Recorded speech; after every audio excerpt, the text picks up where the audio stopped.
Ladies and gentlemen, welcome back to the True Life Podcast. I hope everybody's having a beautiful day. I hope the sun is shining. I hope the birds are singing. I hope the wind is at your back. Woo! I got a show for you today. It's going to be a heavy one. It's going to be a beautiful one. We're going to get into these ideas of grief with an incredible individual, the one and only Kimberly Adams. And I hope that this show is going to be a hauntingly powerful episode. We're going to step into the sacred space where grief becomes language and language becomes transformation. Our guest is not just a grief researcher. She is a cartographer of the soul's underworld, traveling the globe to learn how cultures mourn, metabolize loss, and emerge more alive. With over 15 years in entrepreneurship and business consulting, she bridges two worlds, one of them spirit and the other shadow, scale and strategy. Together, we unravel the ways unresolved grief can bind us to cycles of addiction, abuse, and disconnection, and how through psychedelic ritual, cross-cultural initiation, and honest storytelling, we might finally begin to listen to what the dead are trying to say. This conversation weaves metaphysics with marketing, mourning with momentum. It's for anyone who has lost someone or something and is brave enough to ask, what now? This is not grief as diagnosis. This is grief as teacher. This is not death as end. This is death as metaphor. So, ladies and gentlemen, welcome Kimberly Adams to the show. Kimberly, how are you today? Great. Thank you so much. This is so lovely to connect with you and see you. We were chatting for a while without visuals, so this is wonderful. I'm so happy. Yeah. It's so interesting the way in which the world connects people. You know, for those just kind of tuning in right now, Kimberly and I were supposed to go to this meeting, and all of a sudden we found ourselves on what was supposed to be a group chat, and it was just the two of us. We ended up talking for almost 2 hours. I know we had our own separate link. They still had theirs. I found out later. There were 9 people over there. I love it. Me too. Me too. It's those synchronicities in life that sort of bond you to the people you're supposed to meet, I believe. So you've had an incredible life, Kimberly. Like, you've been through many worlds of entrepreneurship, the corporate world, grief. How did that come about? Maybe give us a little bit of a backstory on sort of the way you've weaved your way through. Where do we begin? So I went to school at Sonoma State, nearby where you are at this moment. Right. And I knew, I think I was like 13 when I learned about psychology for the first time. And I was like, oh yeah, that's the thing, which is weird as a 13-year-old, but that's fine. So I found Sonoma State and I didn't apply to any other colleges. I just went there. It's like, this is perfect. 8 hours from home. Parents can't show up on my doorstep, but I can still get there, from Los Angeles originally. And I got there and it was a humanistic, transpersonal, existential program, which I didn't know what that meant, but it spoke directly to me. All my professors were the first wave of psychedelics. So they had gone through, like, my neurobiology teacher was an extronaut, which was the high dose LSD with 2 male and female therapists. That seemed like that's what psychology was. And then I graduated and I found out that's not what psychology is. And I loved it so much, but I could only get a job as a behavioral therapist, and I didn't want, it didn't seem to align with me. And I also danced. And so I was like, well, how do I fuel my dance habit? Yeah. And so I started to, sorry, my computer just went to sleep. Apologies. No worries. So I just started looking at business because I couldn't figure out what else to do. My mom was in real estate. And so I thought, well, okay, I'll look at that. And I wasn't like, it didn't sing to me, but I was like, well, you have to make money. So I went back to school for real estate investing and was in commercial real estate for a number of years. But while I was in commercial real estate, I ran a wellness studio. And it was the developer's baby. And it was in this big complex that he owned. And so I ran the studio and worked in commercial real estate for him. He was a rabbi and all kinds of weird. And I came to understand that he did DMT in that place. He did a whole bunch of stuff before it was illegal because it had been around for a long time. He was a cool dude in Berkeley. And so I did that for a while. I still had my toe in things that I loved. And in 2011, my mother passed suddenly. Suddenly for me, I mean, it Sorry. wasn't overnight, but we had a beautiful Christmas, and I had just turned 30, and she had an aortic aneurysm on New Year's Eve. And we did get her to the hospital in time. She did get surgery. She lived for another 3 months, but we thought that she was going to be around longer. And it seemed like she was on the up and up, that her heart failed and she went into a coma, and we didn't even get there in time. And so she moved on, and I was devastated. I was still young enough that I was like, no, mom will be here forever. Like, it didn't, Yeah. my only death was my grandfather, who I loved very much, her dad, but I was young, and then pets, and I didn't really understand. And at that time I was 30 and invincible, of course, and like started drinking wine, and really it took me down. It took me down for about 3 years. And then a friend of mine introduced me to someone who served ayahuasca underground. And when they told me that it had the name, which there's different interpretations, but it was the vine of death. And I thought, well, I clearly don't understand this death thing. So, okay. And I did it for 10 years, every 6 months, maybe a little more often in some cases. Wow. But I couldn't let go of the alcohol. I didn't understand. Like, I would have these huge stints of time, but I just couldn't reconcile that there was this incredible, beautiful universe that my mother definitely was inhabiting, and I couldn't get there without it. And I really couldn't get in touch with that. And until I finally was ready to let it go, like fully let it go, I started to notice that, oh, maybe I was avoiding some things. Maybe it's not just about going and doing, wild, crazy universe journeys. Maybe there's some other stuff to look at. So I've been sober over five years now. And in that path, I just started to observe. I also, alongside that, I moved away from real estate, and I still stayed in business, but I went into marketing, which is kind of like a middle of the, like, sort of in between. And that was about 8 years ago. And one of the things that I realized was, after my mom passed, I was doing so many things for her, not really understanding. I was like, well, this is what she did. This is, maybe this will be the right path. No, unfortunately not. And my marketing started in tech, and then I connected with some lovely humans that got me involved in the psychedelic world professionally. So we started up the SF Psychedelic Society, which I saw you had Danielle on here like before. She's awesome.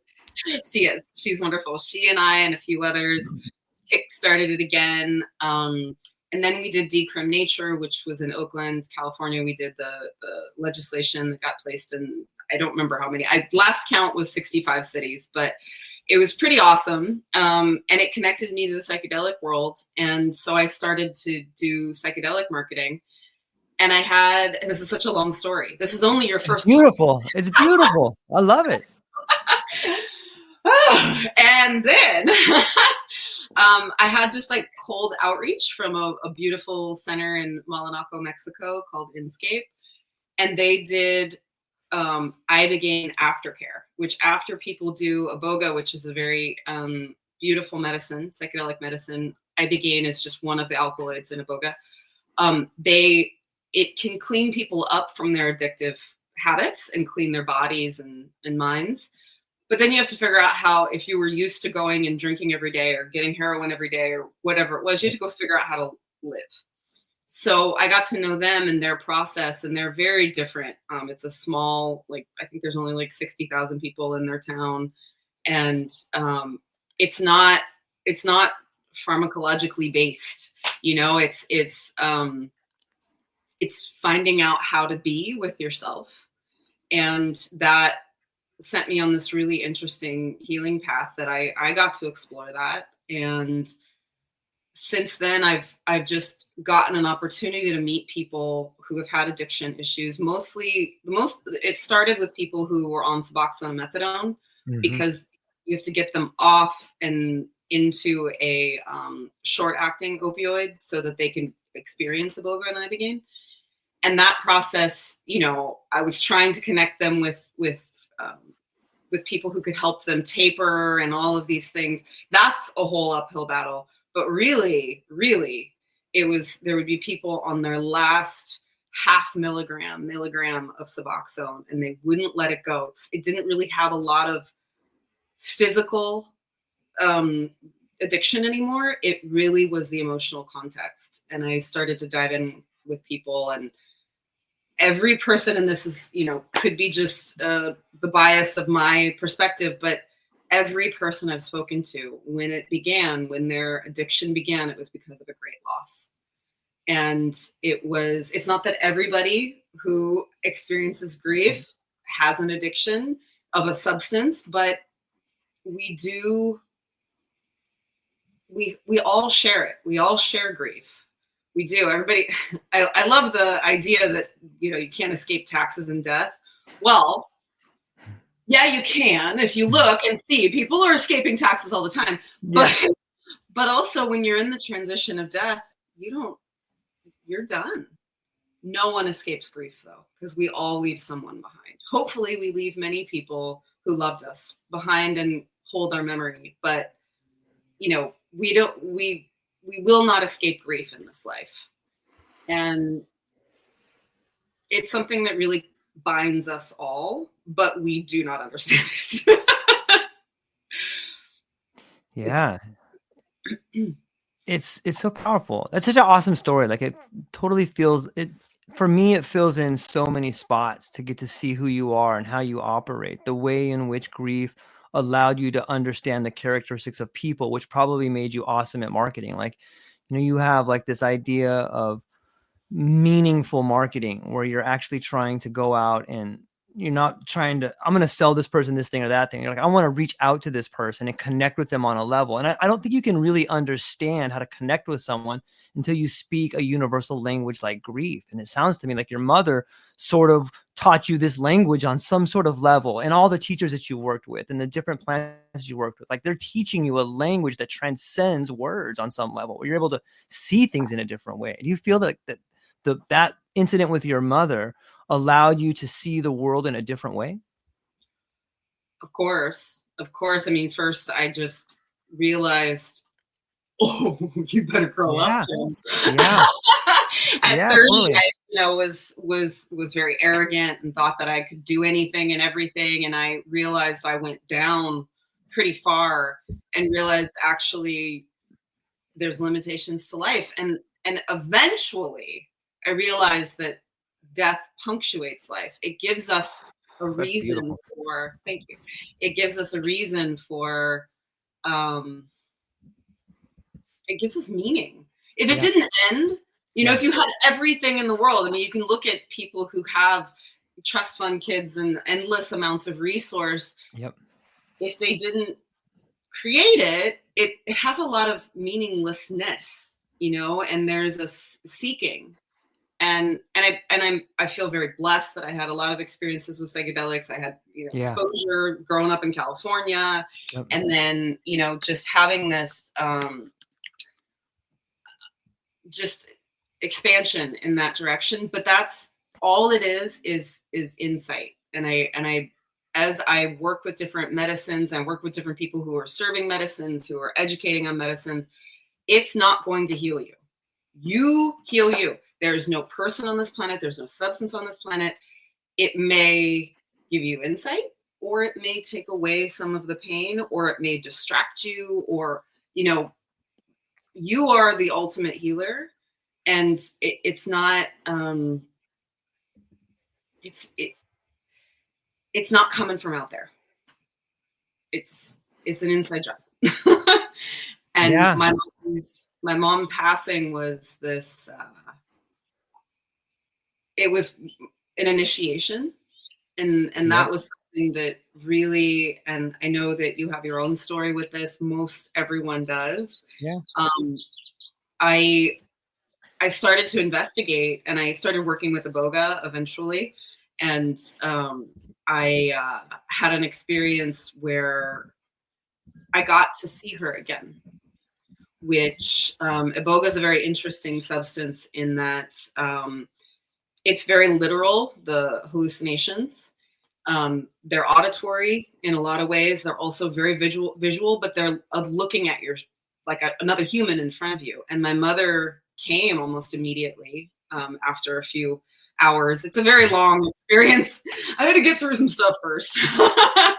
But she came and I could hug her and I could feel her skin. And she was like such a soft, lovable woman. And I could smell the vanilla lotion she used to wear.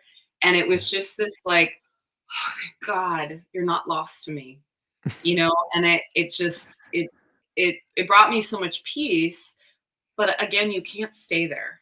Yeah. You, and really Iboga is not like ayahuasca. Iboga's like, you're not staying here. I'm going to torture you. No, just kidding. Kind of.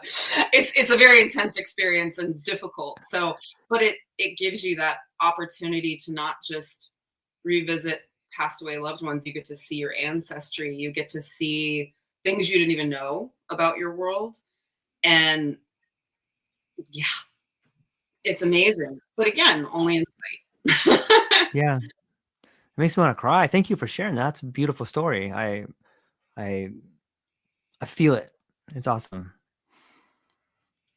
It sounds to me too that some of this journey that you've been on, whether it's through plant medicine or self-exploration and doing the different kind of work, it fundamentally transforms your idea of what death is. And maybe that's part of the problem for so many of us is that, like, especially in the Western world, like we see death as this thing that we should fear. Like we try to keep people alive on these machines and we take the dignity out of dying. And what do we lose when we medicalize mourning?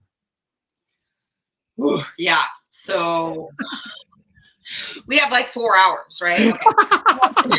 Okay. Oh man. So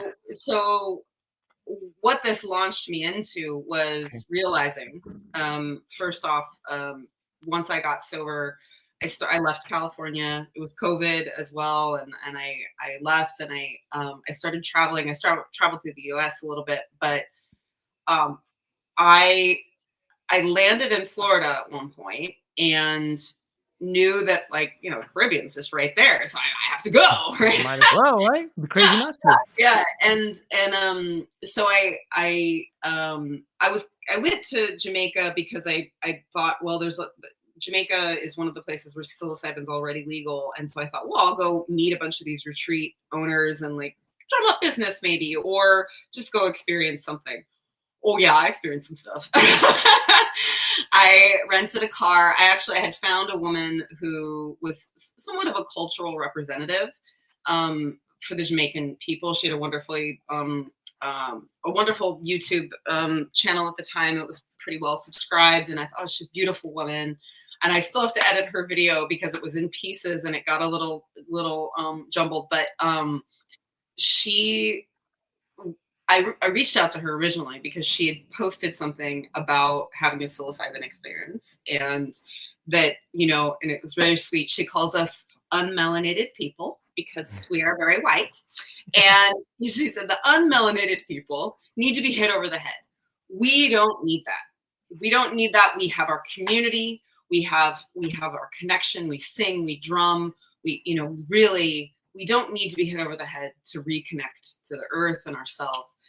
That was before she tried it. And I met her after she had her first experience with just psilocybin. And she realized, she's like, wow, I actually was able to see some things that were really astonishing to me. But what she shared with me was I interviewed her about that, but I really interviewed her that my outreach was, I wanted to talk to people who had a different cultural perspective of death. Yeah.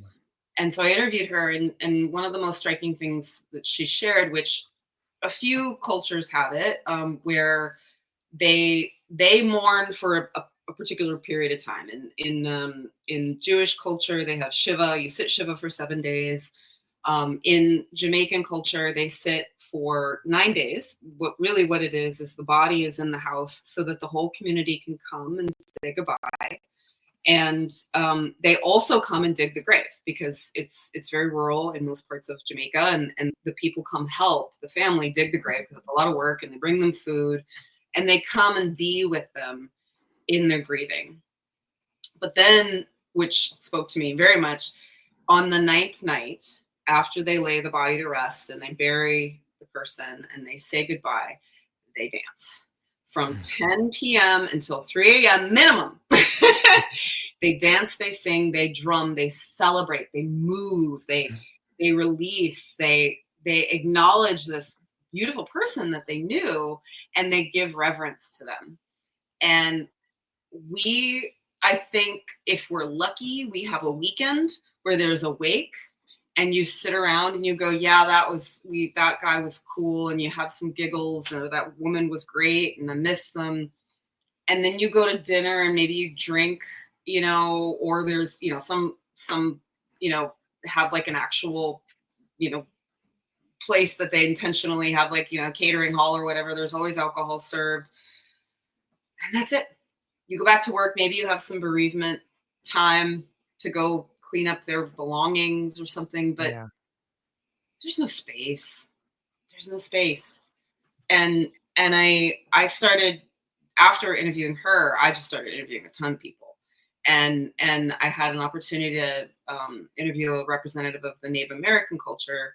He's actually a professor of Native American studies, and so he's a white man, but he's been brought into the culture.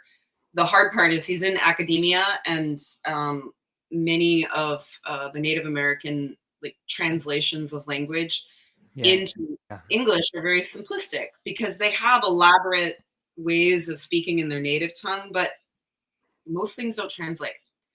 And so he brings a lot of those teachings into the academic world, but he lost his wife at 35. He was 35 years old. And he'd been in the Native American church for 30 plus years, and he observed their traditions. He did many of their rituals. He did the Sundance ritual. He sits with peyote. He does a lot of these things with them because they welcome him in. And he has long gray hair, and he has 2 braids that he wears. And during the time of grief, he unbraided one side. And that's a signal for the first year after death that everyone recognizes that half of you is undone because it was his wife. And a year of observing and being honored, and you're also released of all of your tribal obligations for that year. And then at the end of that year, they all sit in circle with peyote and speak to the passed away loved one, that person, and then all of their other ancestors. And they honor them, and they come and they recognize they're not gone. And they're not. They're still with us. Yeah. If you want to just be literal only in memory, but they're not. And to your question, what does it teach you about death? It's not real. I mean, it's the body goes, yes, right, but they're not gone. They're not gone. I think for me, it brings up the relationship between remembering and healing. What do you think of when I say remembering and healing? What are the similarities or differences, or what's the relationship there?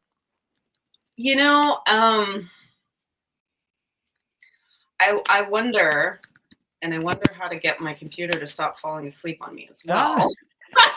I'm going to try to go to a not in this full screen to see if I can get it to stop doing that. So I think, I'm just going to plug an incredible podcast, Telepathy Tapes. Please do it. Have we talked about this, Telepathy Tapes? Let's put it out there. I think more people should check it out. Oh my gosh, it is incredible. I'm not going to go into the full story of it because you're just going to find it, but it's on a whole bunch of different Spotify and Apple and all that stuff. and YouTube, I'm sure. But I was just listening to an episode, and Okay. was someone speaking to animals actually through telepathic means. But there was a commentary about the way in which we connect telepathically, which I think there's other episodes that talk about speaking to passed on loved ones as well. But a lot of these psychedelic experiences, they kind of drop your guard from being able to speak non-verbally. You know, like Yeah. that just becomes like, oh yeah, of course that makes sense. You talk to a tree and you have a great Yeah. conversation. Right. Yeah. Yeah, I know. I had no idea. But one of the women who was talking about speaking specifically to animals said, you know, the interviewer, Kai Dickens, said, you know, how can other people who want to learn how to do this do this? And she said, it's not about learning, it's about remembering. And it's about remembering that you have that innate ability. And I would say that that is very much true as well, is that it is, we are self-healing organisms. And yes, the physical body will pass, but these are the vehicles for, and not everybody, you know, sees this. I think a few years ago I would have been like, soul, I don't know what that is. But I think it's just the place our soul lives for a little while to learn some new lessons. And we know how to heal. We might need some new skills, Right. but we know, like, you don't have to like will your a paper cut to heal. You can definitely keep opening it if you really want to, and make it difficult and shove some stuff in the paper cut, you know, and make it harder to heal. But you don't have to do anything. If you just allow, you can heal. But it is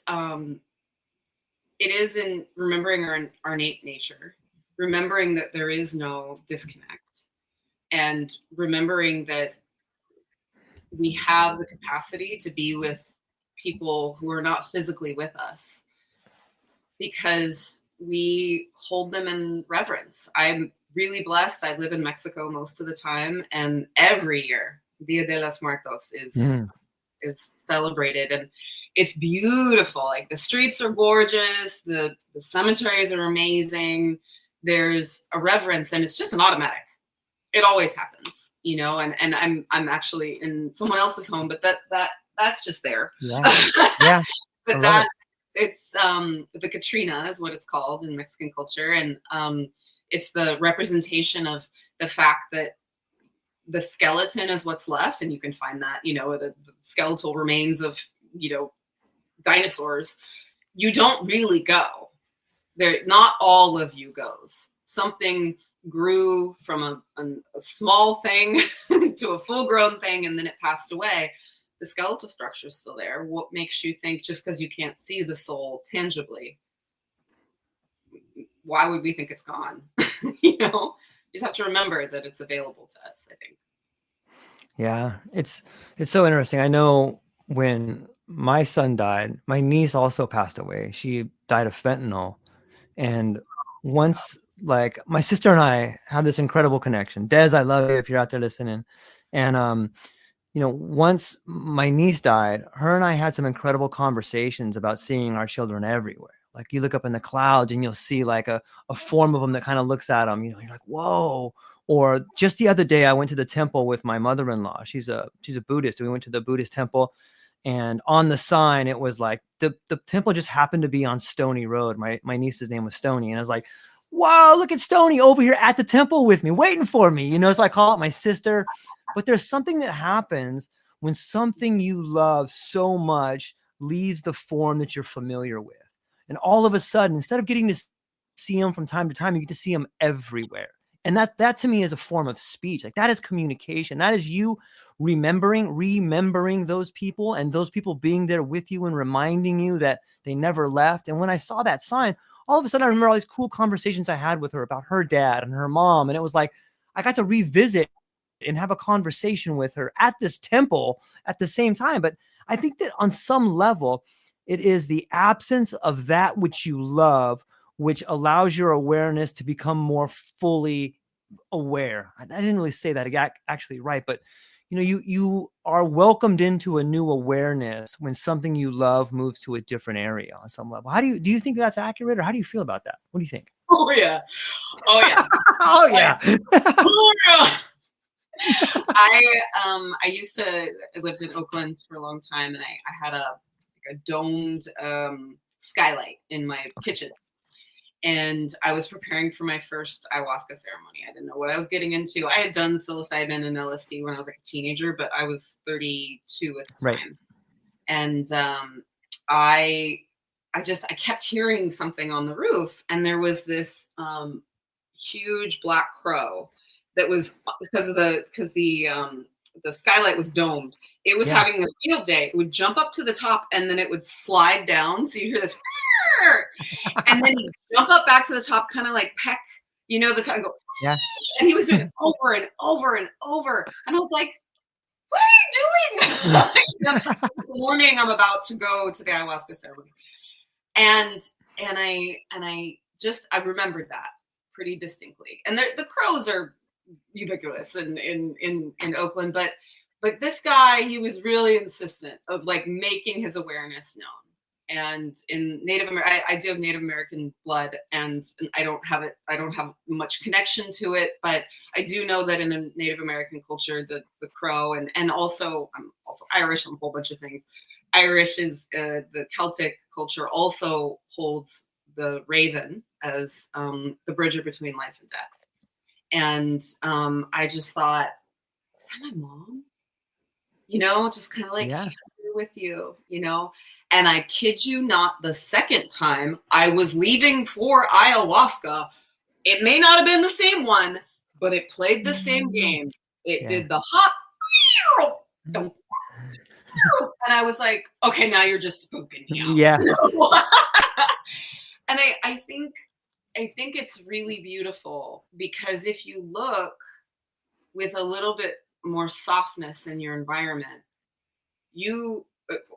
if you've had a psychedelic experience, you may have had the experience that everything is everywhere and that there is no separation.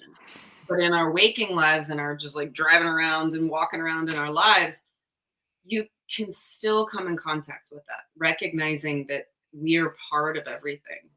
And attempting to separate is actually where the pain is.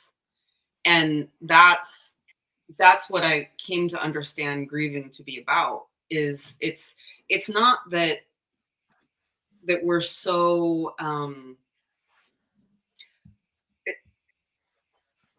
it's not that grief is a punishment. It is a remembering of the beauty that you shared with someone, whether it be a parent or a child or just a friend or sibling or partner.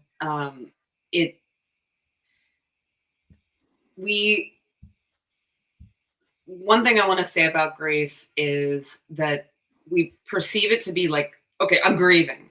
Well, how do we define that? It is the myriad of emotional states that you likely experienced with that person or that place or that experience. I mean, after COVID, I would say, and this came into the pathology of the DSM, I believe we all went through a collective grieving. And in 2022, the DSM-5 TR was released. It was an update of DSM-5, and they came out with prolonged grief syndrome, and that's actually, or disorder, and that's actually what got me fired up. And I started writing, and I started to write a book, and then my father died, and I was like, haha, I know nothing about grief. But the prolonged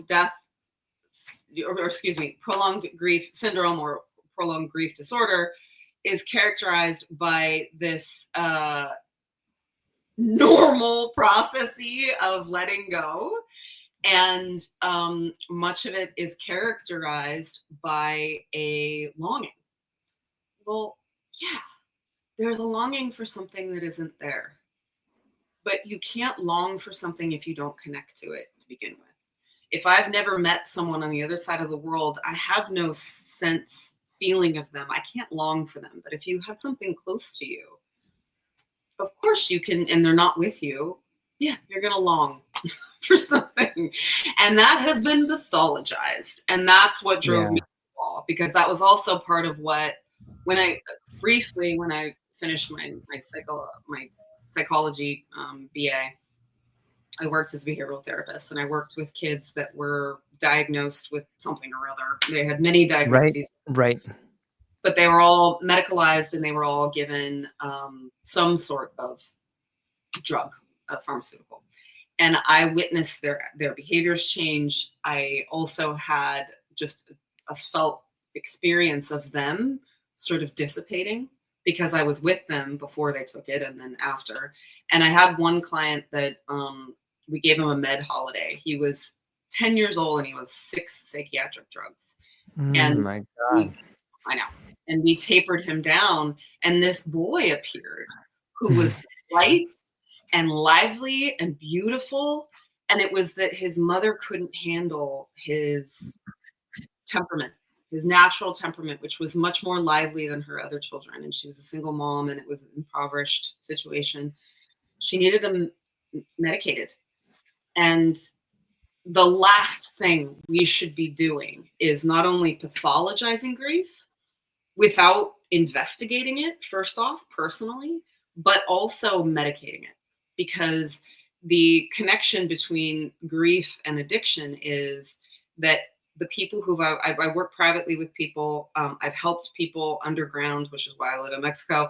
I've helped people underground get access to psychedelic experiences only after going through some emotional processes, because addiction, as characterized by Johann Hari, best author on the planet, love him so much, in Chasing the Scream, is addiction is not a substance. It's not an addiction to substance. It's not a disease. It is a lack of connection. And if you have a sudden lack of connection and you just throw a bunch of drugs on top of that, that's just like insane. But that is what happens. That was the first thing I did. Was I reached towards, I had Kaiser Permanente at the time as a healthcare. I have so many thoughts about that, but I won't go there right now. I went in and I asked for grief counseling, and I came out with a prescription for Wellbutrin. And I didn't get any grief counseling. My mother had just suddenly died. And the problem was, I told them I was drinking, and you can't mix alcohol and Wellbutrin. I didn't care. I wasn't gonna stop, you know? And so I numbed it, and I prolonged it by numbing it. I didn't feel. I didn't have the skills. And it breaks my heart that we're pathologizing something that is a natural process. It's so well said. I have the whole DSM, like, it just seems like a fancy way to slap a label on something and get people back to work, or like, okay, here it is. And like, once you start seeing it from that angle, and the story, I think, is a great underscore of it.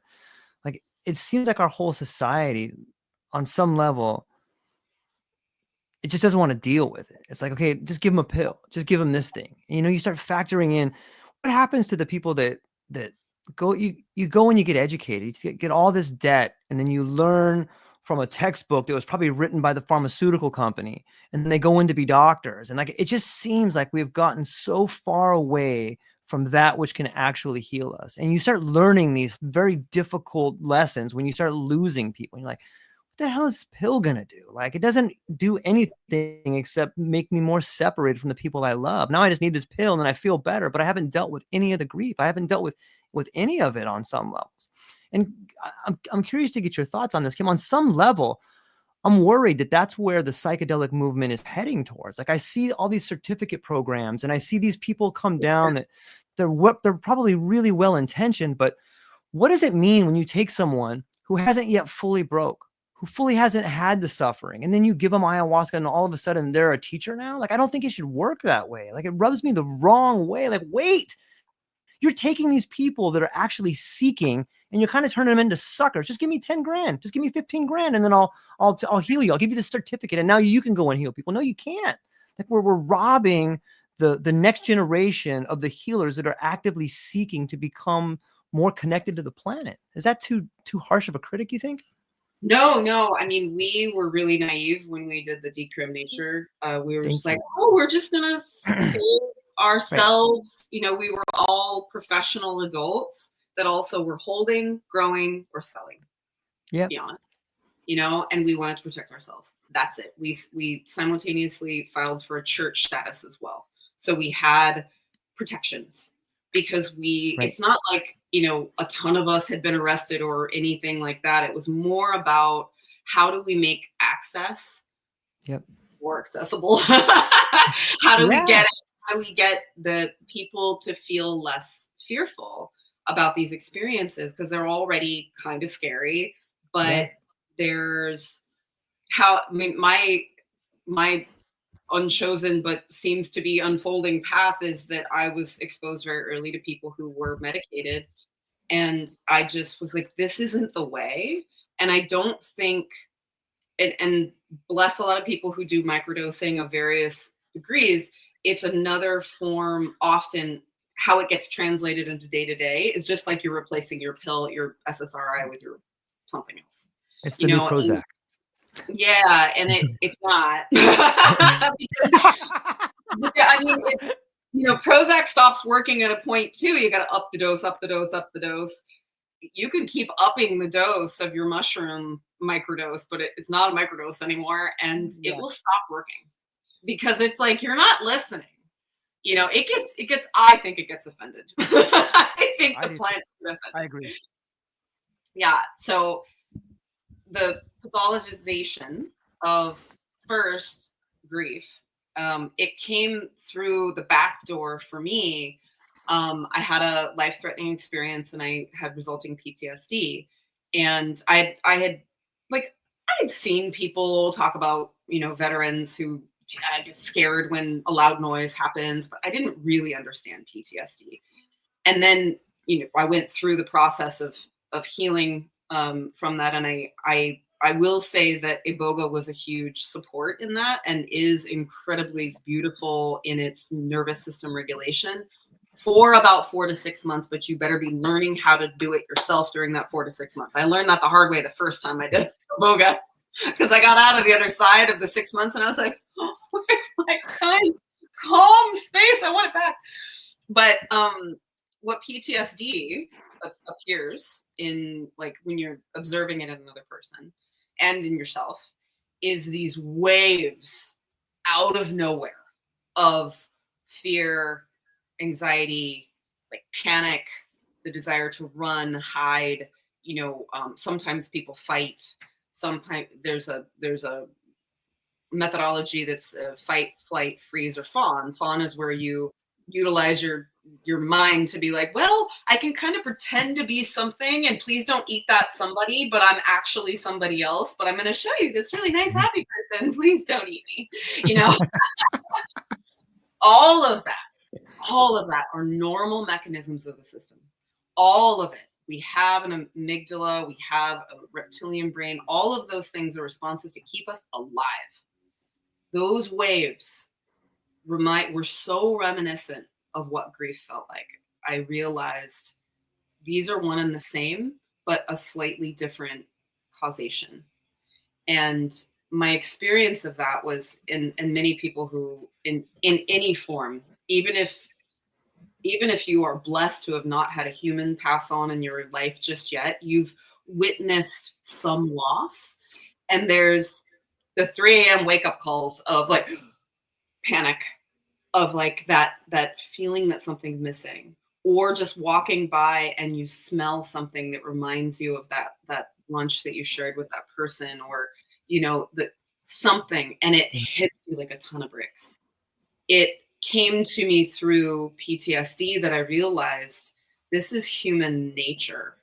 This is not some pathologization. You know, people, I understand the necessity to name patterns, but if you have decided that is your identity for the rest of your life, that's it's time to take a little bit of a broader, like, observation of the world, because these are just natural responses that if we allow and we recognize them as as messengers and their teachers to say, wow, that really sucked. Maybe I should never love again. Well, actually give you we give you some feedback that maybe actually loves you. It's kind of important.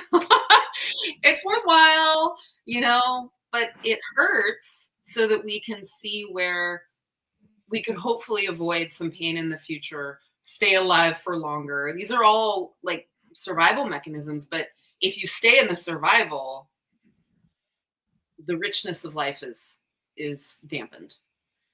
So I don't know if I answered your question. Yeah. I just kind of went off a tangent there, but No, I think it makes perfect sense. It's such an interesting time, and I think we're beginning to see grief permeate society. When you look at such a large boomer class or such a large class of people, and we always do this thing where like we put the labels on and we break up people into generations. But what if we're just one organism? And right now we're going through this catalyst where a large part of us are beginning to move on to a different part, whatever that mystery might be.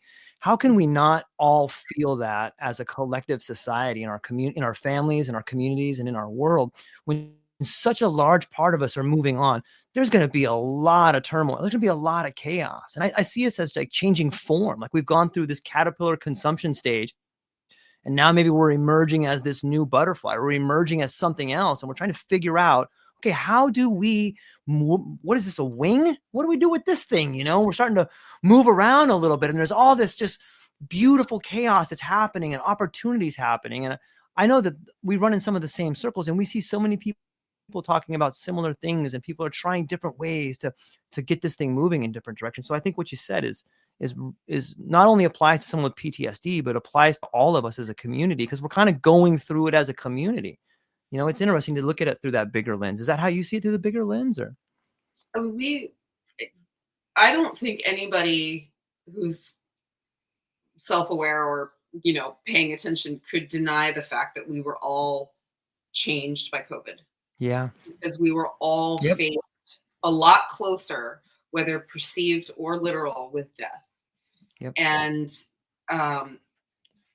there's lots of conspiracy theories and all of those things, but that's fine. And that's fine. All of that's part of it, is how we decided to digest this experience of loss, just massive loss. And we're, as Americans, and people who are, directly affected by America, which is everybody, we are also going through an interesting transition. And there is I feel like there's been some lights shown on the fact that the American dream's not real. And what is going, it's in that space between when something fell away, but nothing has replaced it yet. Like, well, if that's gone, then why are we here? What a beautiful question. Yeah. Please ask that question. Why are you here? And I think in like the, the great resignation and the people like transitioning from lifelong careers and just saying, I'm not doing this anymore, I think is a beautiful thing that came out of it. Even if it meant that some people didn't, earn as much money or like whatever. We had a transition, and we're still in a transition. We are always in transition, but there was really a marked one that I think we all can point at and we shared. And we can say, we all know what grief is in that regard. You can feel it. So what does that mean as a human being who's looking at it and freaked out by it? What are you feeling? And I oftentimes will ask people, my intervention with folks with addiction has branched in many directions. But as I mentioned, it started with Suboxone and methadone, but it just expanded out to people who were on pharmaceuticals for a number of years and not ready to let go. And what many of the pharmaceuticals do is they dampen your emotional experience. And for me to say, what are you feeling, was like broken JPEG is Ah, often. Well, I think no.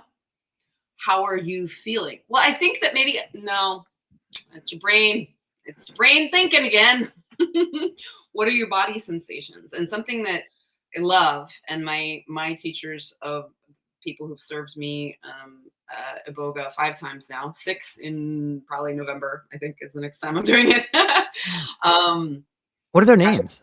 Patrick and Michelle Fishley, beautiful human beings, and I think they'll be on your podcast very soon. Of course they Um, will.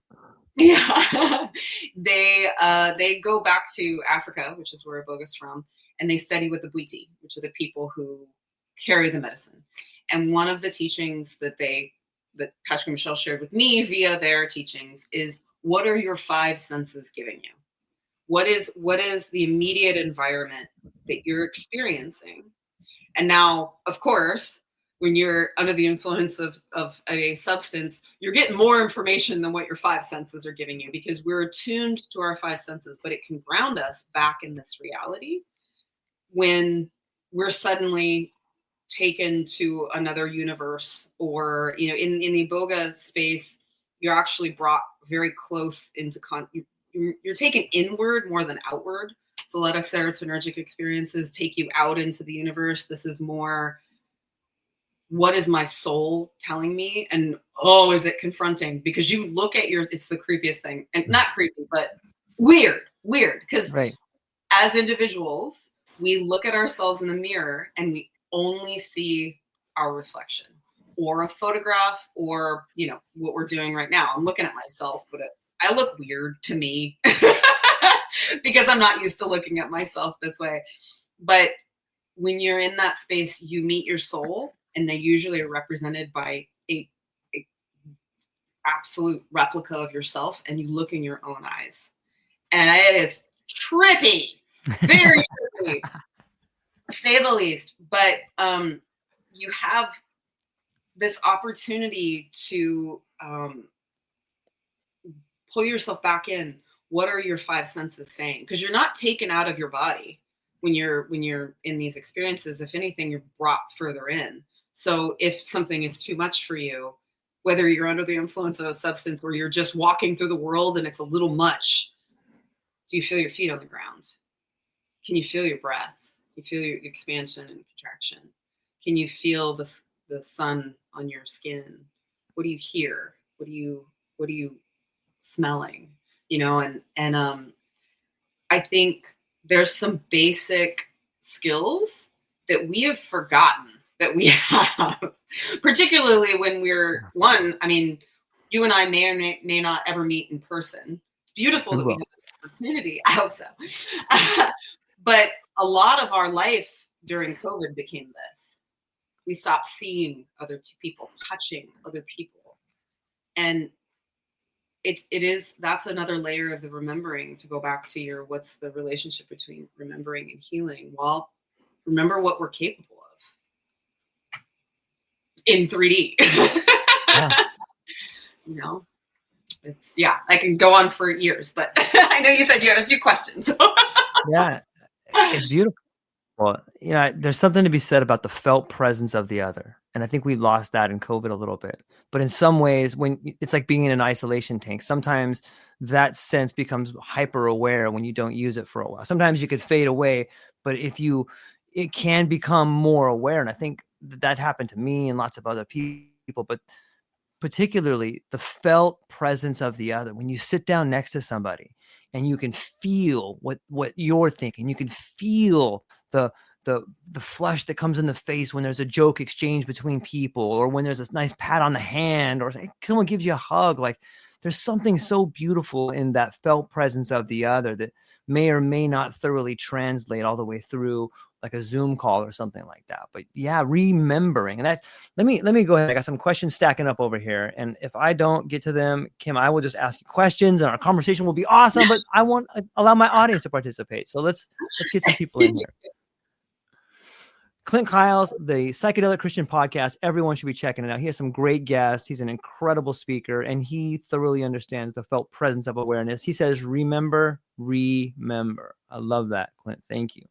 Joshua Moyer, the Jimi Hendrix of our time. I think this guy's an incredible artist. Don't even get me started on his new album coming out. This guy's amazing. Thank you, Joshua. He says that is the separation from death and the avoidance of grief a manufactured Western idea? What do you think? I have lots of more interviews to do for sure.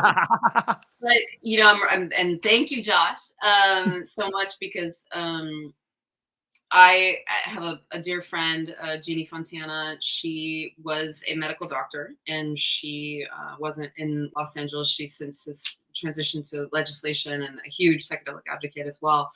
But she, in her practice, she created one of the first palliative care rooms, so that when you are sitting with your loved one who's passing on, you get a couch. It seems surprising that you would have like comfort during the time that someone's passing. But in that, I interviewed her. I'm going to redo the interview because it was just a little funny sound problem. But she shared that we used to do much like what the Jamaicans do and many other cultures do. We have the bodies of our passed on loved ones with us for a period of time, not for a viewing, not done up beautifully. There was a practice where people used to take pictures with their dead, which is odd when they first to me it seems odd, but it was being able to take that last opportunity to be physically in their presence, even though the spirit has moved on. But what slowly happened was we used to die at home. Most people died of old age at home or illness, and our loved ones were with us in the most abrupt way possible. COVID took that away because it made people believe that you couldn't be around that person because they were so contagious. And many other pathologies have done that. Many other diseases have done that, where people are not allowed to physically be with that person in their passing because they needed to be quarantined. There was a belief of that. So we used to be with our dead when they were passing, like in that process. And there's a beautiful woman I have on my Substack who I interviewed, Asha Caravelli. She's a death doula. And she is there. She is the person that sits with those people in that space and their loved ones. Much like a birthing doula is there to bring a life into the world, she's there to help it pass and help others understand the process of what's going on. Because it's not like now you can go real fast, but most people, if they're lucky enough, they get to sort of ease into death. And that is all but hidden from us now. And it's not so much that it's exclusively a Western issue. It's that we have believed that that is something that should be separate from us. And we shouldn't look at that. And we put people in old folks' homes. That's just a lot. That's so much. I don't have time for this. I have to work. And so, above and beyond that, how do you say goodbye to someone you didn't even get to say goodbye to? How do you reconcile the feelings of grief if you didn't get to see that natural progression of death? I didn't with my mother. I did with my father. I was with him in the hospital for 2 weeks before he passed. He couldn't speak to us, but he was in a coma. But I was there and witnessed his body moving on. And it wasn't pleasant. And that's probably why we avoid it. And it's grief is not pleasant, but it's not that it is a bad thing. It is all of our emotions. It's just that they come at inopportune moments. Oh, so does death. So does birth, if you think about it. But I'm not someone who's ever made people, but the people who have made people on this earth, a lot of the challenges that people want to schedule birth. also want to schedule death, but it's illegal. We can't allow people, we can allow our pets to move on, but we can't let people move on. So we can't schedule those, which is a blessing and a curse a little bit. But if it's so removed from us, then how do we confront something we never even saw? So I don't have the answer, Josh. Sorry. Yeah. I've got some insights into it at least.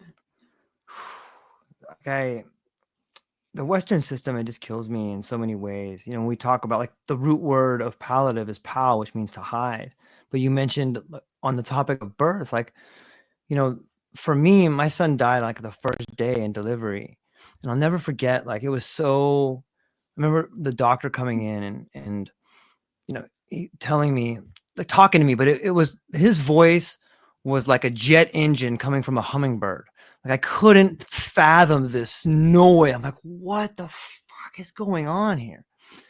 And we got to spend time with my son, Ocean, until the doctors came like, we have to take your son now. And I'm like they had to rip him from my arms. You know, but then you start, this is something that's pretty dark, but at the same time, like, why? Why do you have to take my son now? And I would challenge everyone to go and look why they want to take a child an hour, 2 hours after you've been with them. Like they take the child and like they use that child to maybe save other children. Or at least that's how they put it. But like you can put it in different terms too. Like, wait a minute, this is my son and you're going to take him and now he's going to be medical research. Now he's going to be cut up for parts in some ways. Like that to me builds a fire inside of me that rages so hard. Like I hate the system for that. Like you're going to take this child of mine but like, again, it's around death. And once you start thinking about that long term, like it does things to you, whether it's your father passing on or my son passing on, the way our system treats death is it defiles the dignity of someone moving through your life in so many ways. And I think that's one reason I'm so drawn to what you're doing and what so many people in the psychedelic movement are doing is that they're giving people like you and me and so many others ways to deal with grief or ways to at least expose it that people don't have. Like if you just have these instances happen to you, whether it's a loved one or, you know, someone in your life that's ripped away from you, like there's no real tools you can go and do that to learn how to do it unless you seek them out yourself. But maybe it's in that seeking. Maybe it's in that seeking that you find the tools you need to deal with grief. But that was kind of a long segue, but I kind of felt it burning in my chest right there. So thank you for letting me share that with you right there. It's traumatic. It's real things, and it hasn't happened to you yet. It's going to. You don't escape it. Like you have a front row seat to your own personal apocalypse, and it's on its way. But we get to see it happen all the time. So yeah, let me jump over here to Robert Sean Davis, incredible individual. Thank you so much, Robert, for always being here, for having the incredible insights. He says, too often loss becomes the catalyst by which a lifetime of frustration, grief, and depression is exposed, and it can create a downward spiral. It is so important to not get lost and let it become our identity, especially in the face of how cruel the world can be as an adversity tool for growth and advancement. I have the best audience in the world over here. Listen to Robert. It's so beautiful. He's got one more coming in over here too. Let me get this on the screen for you, Robert. He says the tendency to want to teach post ayahuasca is normal, as it provides a supernatural boost to the recognition of unity and connectivity. As some have said, the first time can be like 40 years of counseling. The common event is that it imparts a very real drive to become more connective through helping, healing, teaching, and encouraging others. It also, unfortunately, invokes the Dunning-Kruger effect due to the temporary inheritance of the singularity knowledge. Boom! Look at this guy, Robert. I love you. Like, it's so beautiful. This guy's amazing. Thank you, Robert. Any thoughts on that one there, Kimberly? Oh, it's interesting. Yeah, that particular knowledge of, well, I've had singularity experiences, and then I've had insane expansive. I think to me it was a little different. I guess maybe it could be but one and the same. But my first experiences with ayahuasca, I felt like so light and free. And then when I felt it wearing off, I was coming back in and was like, oh, this thing again, this body, this, you know, and yes, I agree with you. Thank you, Robert. We do feel like, I mean, it is a lot of information. DMT hits you. DMT is an element of in ayahuasca, and if you smoke DMT, you also would know that it's like, well, I don't have any space for all this knowledge, and it's almost like it. I think in those moments, that's when you really contact that limitlessness of the human being and life, really, and like just life in general, because it does feel like so much information there. It can't even be contained in this body, you know, and like this is just our little learning ground. And then we go back into the real world, because this I don't know what this is. It's hard. But it does let you recognize in a way that we are limitless, except for this physical experience. There are limits, there are limitations. But if we didn't have them, there wouldn't be as much value placed, you know, and I think that's true of why we grieve. Because once you get through some of and accept and allow for some of those really big, hard experiences, it is an initiation, because it allows you to recognize this is so important. This life is so precious, and it's if you've forgotten that, death will visit you, and it will remind you, and it might be the snail you step on. You know, it could be as simple as that, and it might be tragic, but it's not that the death of a snail is not tragic, because it is. But you know, we are given really big swaths of information by psychedelics, and that's why it's not really useful for all people, because it might be too much. I remember sitting next to Danielle at a it was when Michael, How to Change Your Mind. Pollen, yes. Pollinator. Pollinator, yes. He was speaking, and we were tabling in the front hallway, and we had like a little banner saying we were in the Psychedelic Society of San Francisco, and this woman walked up. She saw it. I could see it from across the room. She saw our banner, and she's like, I've been in therapy for the last 10 years because of a psilocybin experience. And I was like, I didn't give it to you. I don't know. I'm so sorry. I don't know. But like, sometimes it's too much. It's not that, and sometimes you don't need to be able to hit over the head. Sometimes just, you know, and that is indicative of the grieving experience. It does seem like too much, and it seems like rock bottom, and that's what addiction is. That is the blessing of addiction. It's not a disease. It's teaching you something. And I've had friends. I have a beautiful friend who's survived cancer, and she was so grateful what she did. And she said, I'm so grateful for that teacher. She just visited me in Mexico, and we were sunbathing, and she was showing off her new beautiful boobies. Replaced. Nice. Yes. And she's thriving, and she's healthy, and she's grateful, because she would not have been the warrior that she is if she didn't fight through that. And I don't know your wife, but I have a feeling. Thank you. It's true. Like for those people that find themselves on the end of a tragedy, like in our family, we're going through one now, and my wife had recently had, she had like 8 weeks of chemo, and then we had the surgery, and all the cancer is out of her body, but there's still, because it was so close to stage 4, you know, we're going to do more chemo, and there's talk of radiation. So there's all these incredible decisions, but I wanted to share with everybody that when part of you dies, something else grows back. It's not easy. You got to nurture it. You have to feed it, and you have to believe in it. And that's where the ideas of this faith and you have these metaphors of the seed, not knowing what is going to grow, but something grows back when something dies. And like, for me, that speaks to the idea of suffering and surrender. Like, you have to really embrace it and be like, that part is gone. Like, your whole life changes. Like, when you get a diagnosis like that, like, you quit your job, you just start focusing on all this stuff, and it seems so chaotic. But as you start moving through, you realize, oh my God, I'm finally starting to become the person I want to be.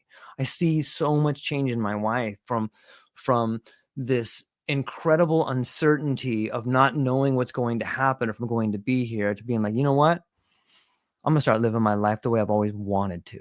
And there's like this, it's almost like, oh, like there's this sunshine, there's this ray of light, there's this beauty that emerges from knocking or holding hands with death. Like, being that close to it fundamentally changes who you are and how you operate in the world. And it's the only way, I think that's the nature of language. It's like, okay, if this is what you want, here's how you do it. Are you brave enough to walk through it? Like, and that's, the initiation might not be walking through the flame, but understanding that you are the flame.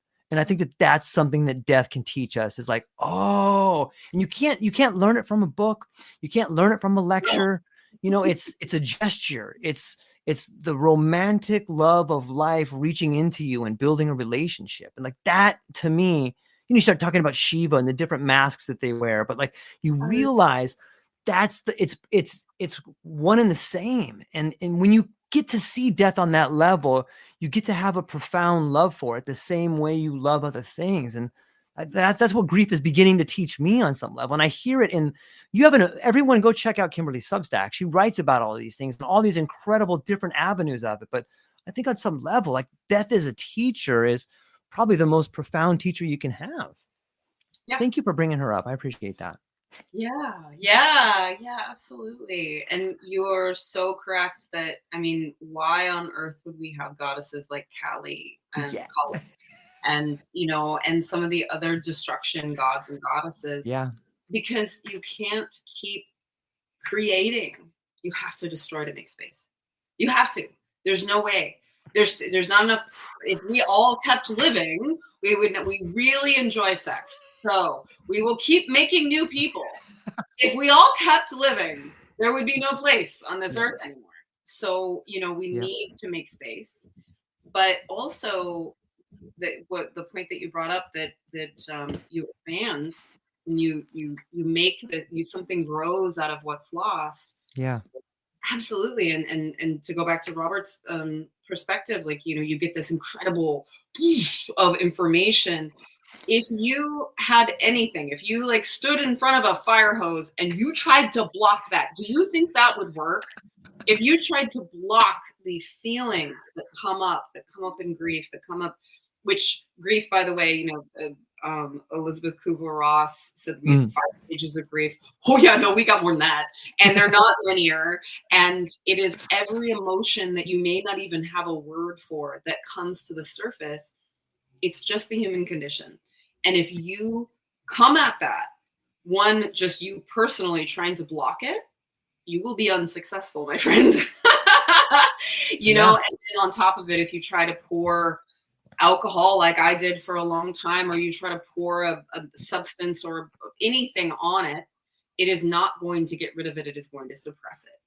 It is within the allowing, because if you let there be space, you can have space. But if you keep pushing it away, if you went to the doctor with your wife and said, yeah, we understand that you say that we need to do all these things, but we're not going to do any of them. We're just going to pretend like this isn't happening. What would take place? Same thing. Go ahead and try to tell a woman in labor, I'm not ready to meet your baby, or have her say, I don't think I want to have this kid. Same thing in death. It's not like you get to avoid it. It's just right.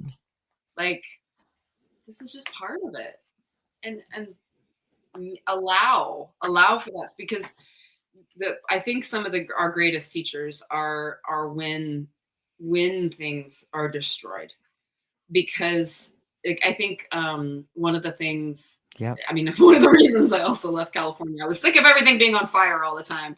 And so I, I wanted to just be away from so much of that destruction, but something that, especially being around mycologists and people who love fungi, something that a lot of them have taught is that if you don't destroy that land with fire, some of those mycelium networks can't thrive.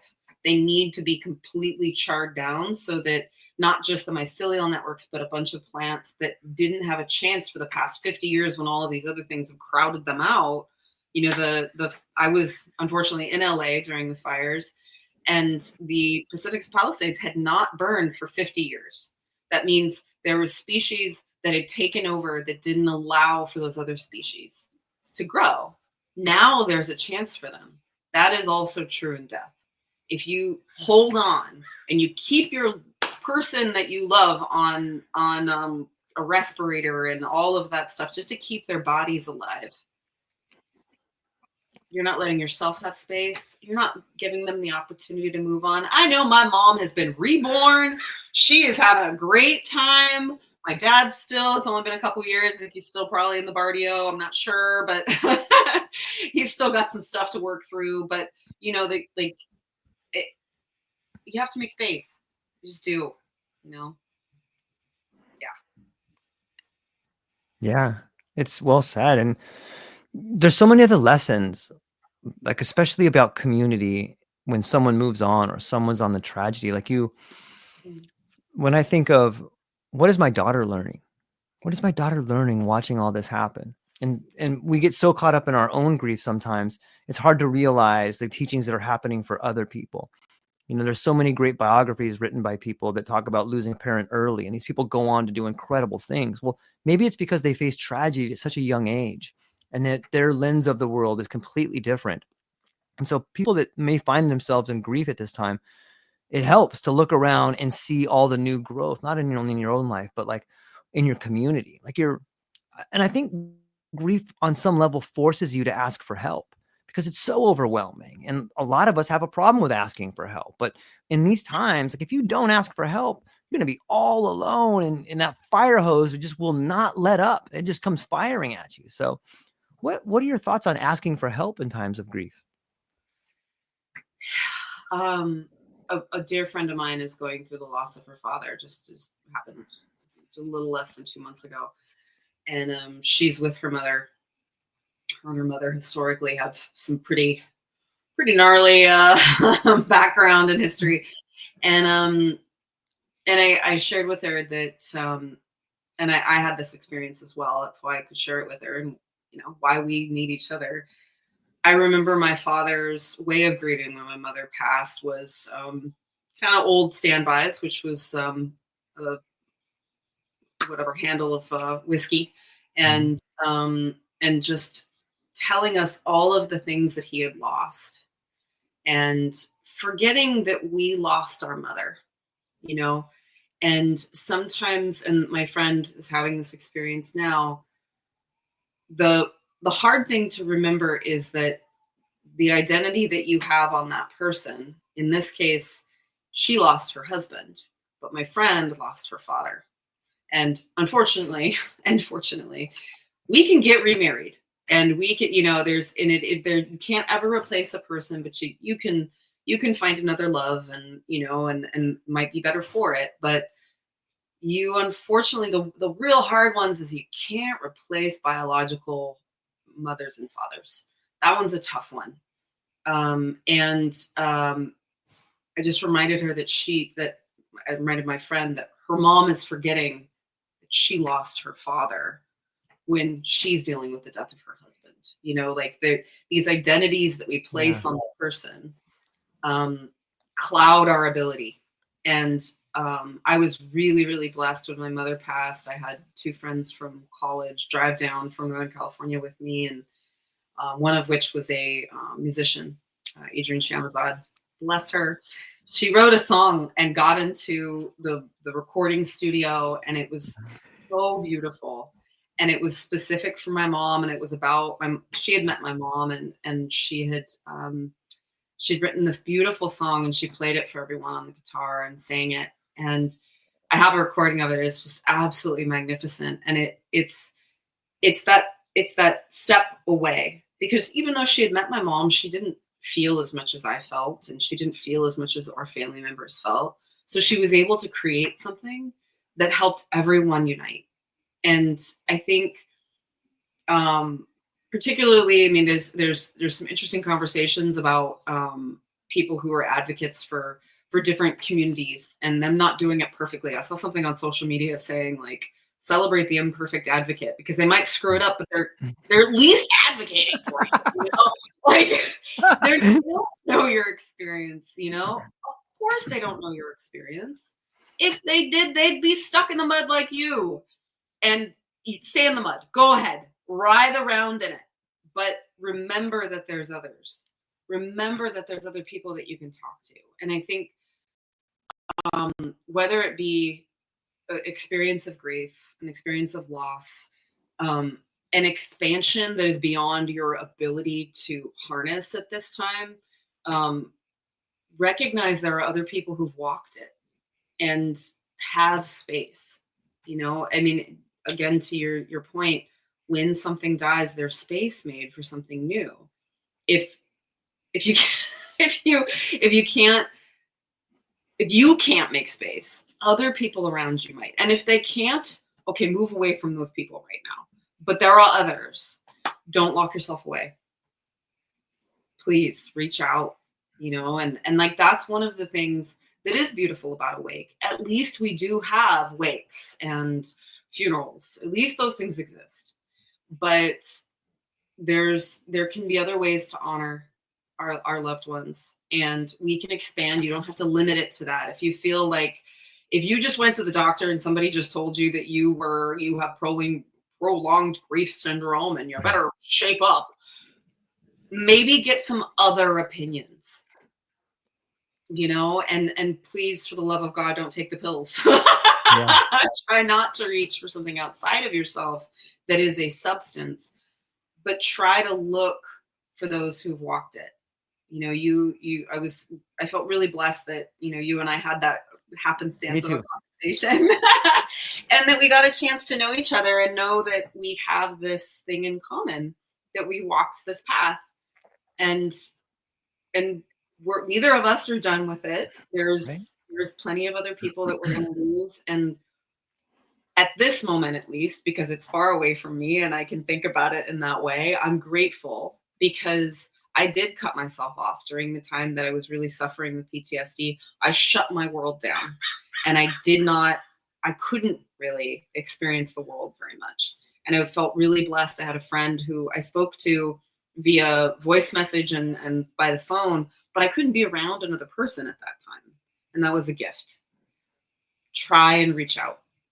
Try to remember there's others that have walked it, you know, and what you're doing and sharing the voices of people and your own voice. I know you shared that it's a learning process for you, but what a gift. Thank you. Really. Yeah. Well, right back at you. Like, you have such a rich background in psychedelics. You know, just to make sure, like, how are you okay on time? Like, we just blew through like almost an hour and a half, and like I felt like it was 10 minutes. So I was like, I better ask her. And I failed to ask you before we started. Are you okay on time? I'm good. I don't know how long your audience can keep up with this, but I got questions stacking up over here. But okay, go for it. Okay. Let's go back to my friend Clint over here. Clint, again, the Psychedelic Christian Podcast. Check it out, everybody. He says, our society prioritizes convenience above all else. Death is a major inconvenience. Yes, Clint. Like, this is exactly, I think, what we're moving from. Like, it doesn't have to be. Like, it will hurt. It's painful, and it is an inconvenience. But maybe it's the greatest teacher we can get. I think that's sort of underscoring so much of what we're talking about today. And I know that Clint has an incredible background in Christianity, and he's got a lot of cool thoughts on that too. Robert, back again, he says, great analogy, Kimberly, of being hit over the head. In terms of the significance of the entire psychedelic experience, it further reinforces how much Western society has set back progression for our understanding and integration of the most natural and holistic elements of universal healing. If we knew the totality of what we were missing, there would be absolute unity to force change from those who restrict progression. They fear it because historically it challenges the entire power structure. Beautifully said. What are your thoughts on that, Kimberly? My first thought was there's this adorable little cartoon of like just the tips of some fingers that are coming up and they're like to each other, but it's actually the universe because it's all one hand. You know, you ever seen that little cartoon? That's like when you gotta force the structures that are trying to repress. That's this finger that's trying to repress us. This one's having a grand old time flitting around the world. That's me.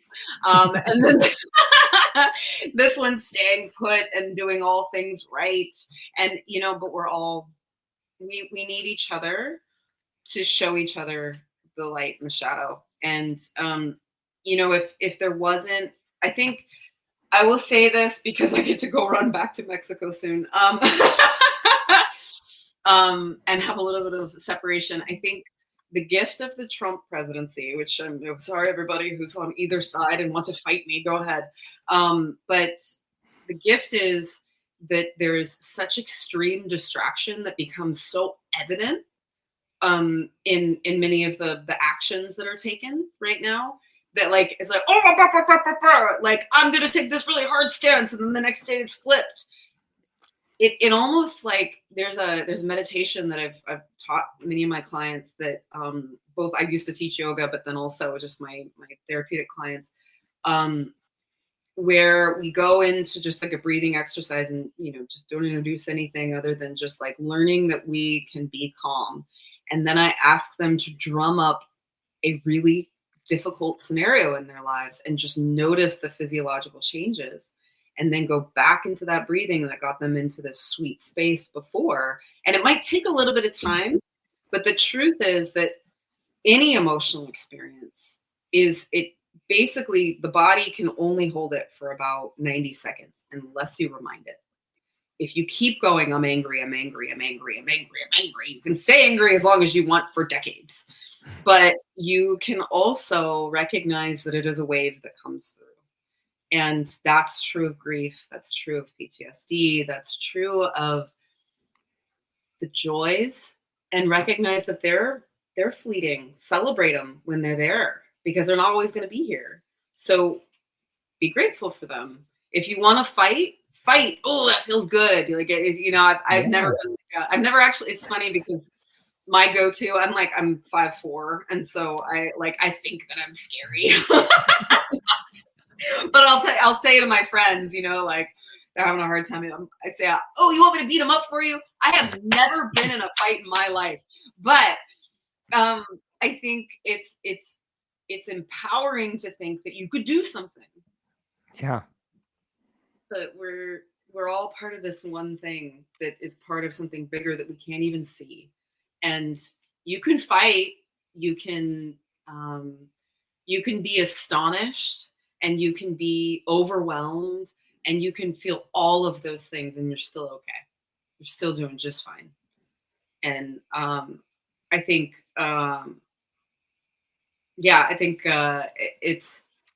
it's beautiful that we have the opportunity to feel all that. That was one of the things when I got sober that I was like, oh my God, thank you. I can feel. Wow, that's a gift. It really is. Yeah. It's really well said. There was in our previous discussion, you had brought up a lens through which I had never even thought of before. And I was hopeful that you could share it with people. It's the idea that maybe psychedelics is yoga all over again. Oh. Well, that wasn't mine.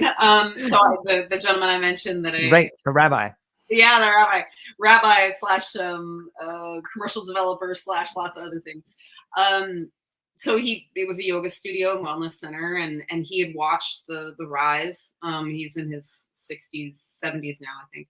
So he'd seen like yoga come to the US and become its billion-dollar industry, and and it started with the teachers that came from the other areas of the world, and Punjabi Joyce and Iyengar and all of these people who represent these styles of Ashtanga, Iyengar, those different types of yoga.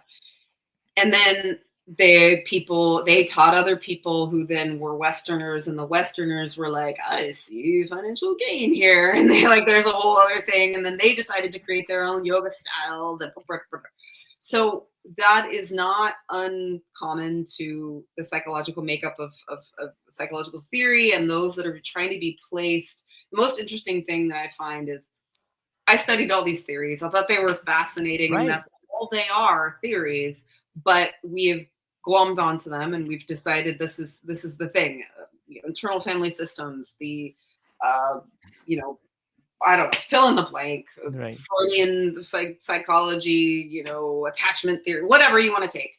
You can take that and you put it into the lens of psychedelic experience. Good luck, but you could try. And you can say, I know because I have taken this substance and I have this experience that I know how to manage it for you. You can say that. Now, I will give the caveat that I really could not have done ayahuasca alone. I was very, very grateful to have a sitter. Yeah. Someone who had traversed those spaces for a decade before me, underground, humble, beautiful woman. She asked me how much I needed to compensate her, and she said, somebody gave me a chicken once. It's like she wasn't in it for the money.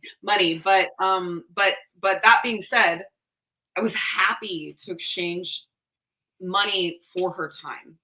Yeah. And I say that because then I've also mentioned iboga, which can kill you. It is cardiotoxic. You damn well better go get an EKG and go get that blood panel before. And if you encounter someone who says, nah, it's cool, don't worry about it, run. But also recognize that there's people who have walked this before. So there's value there. Yep. There's definitely value there. But when they become a cult leader, it's not value add. Yoga has been an interesting case study because it's disseminated into, this is my personal style of yoga, and I say this is the only way to do it. There is the danger of that, and it's already coming true in the psychedelic field. I have experienced these things, I've decided, and then there's people who are doing these cocktails of all of these different psychedelics together, and I'm personally terrified by that because I used to go to raves. I've seen the people OD on the floor, and yeah. I don't want people being reckless. Yeah. And there was that 9 Perfect Strangers. Did you see that Netflix series? I have seen that. Yeah. So that's a perfect example of the dangers. And how interesting that Hollywood decided to serve that up as the first representation. It's almost like a cautionary tale. Recognize, if you can just step back a little further and recognize that you are always the best healer for yourself. Only for yourself, not for other people. Yeah. You're going to be way better off, and recognize that people can teach you skills. And you might have some atrophied muscles, just like you go to a personal trainer and you're like, well, you injured something, or, PT or whatever. You do need somebody to be like, hey, do this and it feels better. But that they're not your God, and whatever your relationship is to God, recognize that it's not going to come in a human form. It just doesn't. I'm sorry, people who believe in Jesus, he's already gone. So, Easter had the whole, thing, but it's recognize that if there is a God sense in your world, that it's intangible, and it's kind of that way for a reason. It's not going to show up in a singular person or a singular substance. It may open your eyes, but it isn't everything. And one of the things that I really love about what the psychedelic movement has done in the 12-step movement, which if those that have gone through addiction and had experiences with 12-step, that the psychedelic 12-step model, it says step 0 is the experience of God, which is through psychedelic experience. It doesn't mean like marrying God or, living with God or, being forgive me, my computer fell asleep again. I forgot to keep waking it up. Um, uh, Recognize that it's not going to come from something that you can grasp. It's ineffable for a reason. And I think that's one of the things that psychedelics teaches us as well, that we don't have language for everything. So we certainly don't have a package for everything too. And yoga taught me some incredible movements and breathing and concepts, but it's not one teacher gave me all of that, and not one substance will, not one person will. And the cautionary tale is that it is unfortunately in the hands of pharma now, and Yeah. I feel like eventually the plants, the spirit of the plants themselves will win, but we're Yeah. going to go through ups and downs of that. Because if you've ever experienced ayahuasca, if you've ever experienced iboga, psilocybin, you get introduced to spirits that they're intangible, but they're very palpable. And the spirit of iboga is still with me, even though I haven't done it in 2 years. I haven't been physically sitting with it. But every once in a while in dreams, it whispers and says its name. And sometimes in other psychedelic experiences, it like shows up in like waves, Yeah. like, it's gone over there, do you really need to be taking this right now? 'Cause I don't know that you do. It's a nice little reminder. But the I think they'll win, but I think we've got a little funny place that we're going to traverse. I mean, yoga became Lululemon and things like that. Like, I'm a yogi because I wear yoga pants. I don't know what that's going to look like in psychedelic culture, but it will. Just will. And like accept it as part of it and laugh at it as it should be laughed at. Yeah, totally. It's so beautiful. It's such a beautiful pattern. And I'm fascinated by our relationship with monetizing things that are sacred. And there's so many warning signs too, at least for me. Like I see, on some level, I see some of the certification as like into drawing Muhammad. Like it's a bad idea. Like you probably shouldn't do that. Like there's, you know what I mean? Like, wait, have you thought about this yet? I don't know. There's like a lot of things that put it out. I get it. And I think that the nature is going to take the course it needs to take. And there, like you said, there's going to be ups and there's going to be downs, and we're going to be shown things about how to deal. Maybe that's what's going on right now is we're really beginning to build a better relationship with an intelligence that is vastly more greater than us. It's been here longer than us, and it's holding our hand and like, okay, here's what happens if you do this. Everybody watch. Here's what happens if you do this. Everybody watch. And if you can pan back and see it from that angle of like, okay, it's showing us the way to build a relationship with it. And there's going to be bumps and bruises along the way. For me, that when I can see it that way, it helps soften the blow for me and take away some of the righteousness or the anger. Wait a minute. I find myself on that bridge quite a bit, but I got to pull myself back. But it's such a fascinating time to get to be embraced by something sacred and see this sort of spirituality moving from the ground and embracing other people and helping people and showing us the way. I'm so bullish on the future for psychedelics and the relationships and the communities that we can build about it. Yeah, I mean, there's good and bad in everything, Yeah. and like I look at what, like, there was the Patrick and Michelle, one of their supports was he had taken iboga with them, and the beautiful thing was that he was I think he was third generation heir to a boxing and packaging company. And like, really super engaging work, I imagine. But that's what, his fortune came from that, and his grandfather who created it. So, Yeah. But he had one experience of iboga, and he guaranteed the entire company would be recyclable within 2 years, and then within 5, compostable. That is a multi-generation, also multi-international conglomerate that changed because of the influence of one of these substances. And I think there's something to be said about like the power that it has, because and like brought up Michael Pollan, the Botany of Desire was one of his Yeah. books.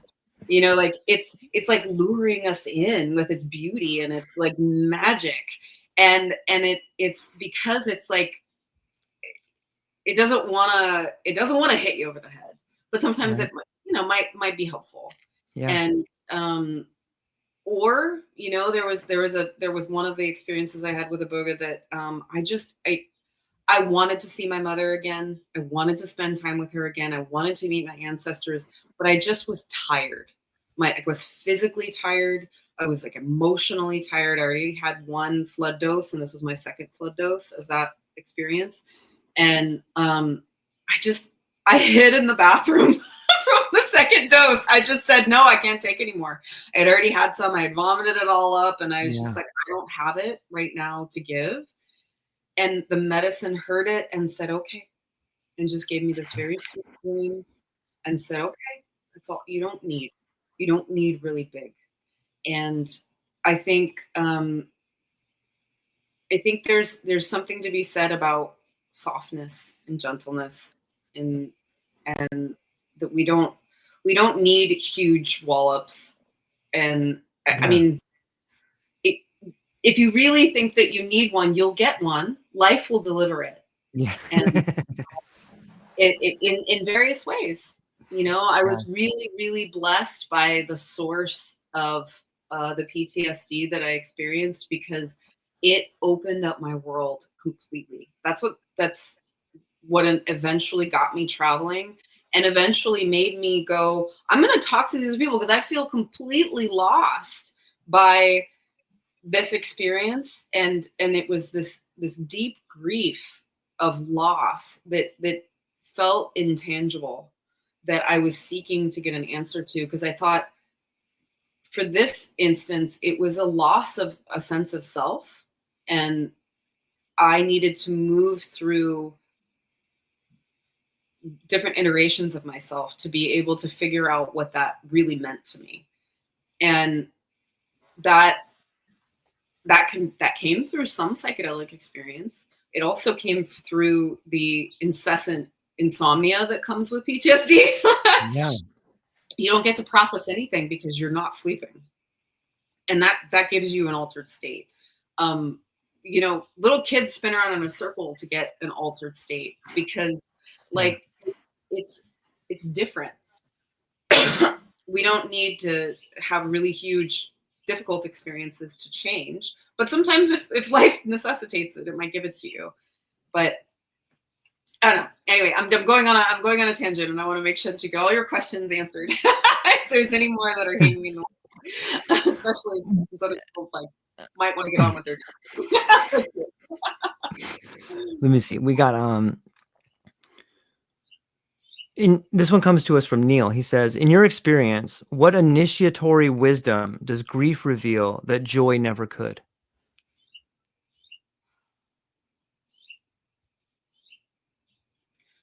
I think it gives you the absence.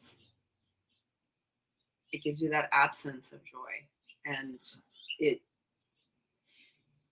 there's almost like, if you've ever fasted, and like, I remember fasting at one point and having the first like sip of tea where there was something other than water that I was consuming, and it just had the hint of green. It was green tea. It gives you this incredible ability to be sensitive again to something that you may have just taken for granted.